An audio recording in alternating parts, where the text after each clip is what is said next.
الحمدللہ رب العالمین والصلاة والسلام علی سید الانبیاء والمرسلین اما بعد فاعوذ باللہ من الشیطان الرجیم بسم اللہ الرحمن الرحیم اللہم صلی علی سیدنا و مولانا محمد وبارک وسلم وصلی علیہ۔ آج انشاءاللہ ہم امام زین العابدین رضی اللہ تعالیٰ عنہ کی سخاوت کے بارے میں کچھ باتیں سنتے ہیں کہ حضرت سیدنا امام زین العابدین رضی اللہ تعالیٰ عنہ نے اپنی زندگی میں 2 مرتبہ اپنا سارا مال راہ خدا میں خیرات کیا۔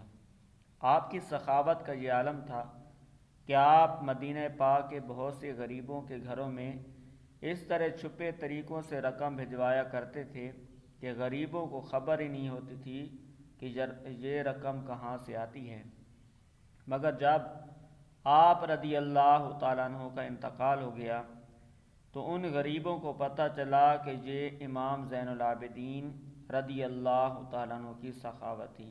سبحان اللہ، آل رسول کی آنکھوں کے تارے، امام حسین کے جگر کے مہپارے امام زین العابدین رضی اللہ تعالیٰ عنہ کا نیکیاں چھپانے کا جذبہ 100 کروڑ مرحبا۔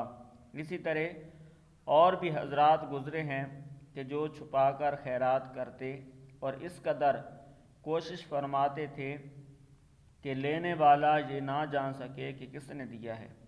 اللہ کریم ہمیں بھی نیکیاں چھپانے کی توفیق عطا فرمائے۔ یاد رکھیں کہ جو کام اللہ تبارک و تعالیٰ کی رضا کے لیے کیے جاتا ہے، اگر صرف اللہ ہی کی رضا مقصود ہو تو اللہ کریم اس میں اخلاص عطا فرما دیتا ہے۔ اللہ کریم ہمیں ریا سے بچائے، ریاکاری سے بچائے اور صرف اپنی رضا کے لیے نیک اعمال کرنے، صدقہ و خیرات کرنے کی توفیق عطا فرمائے۔ آمین بجاہ النبی الامین وصلی اللہ علیہ وآلہ وسلم۔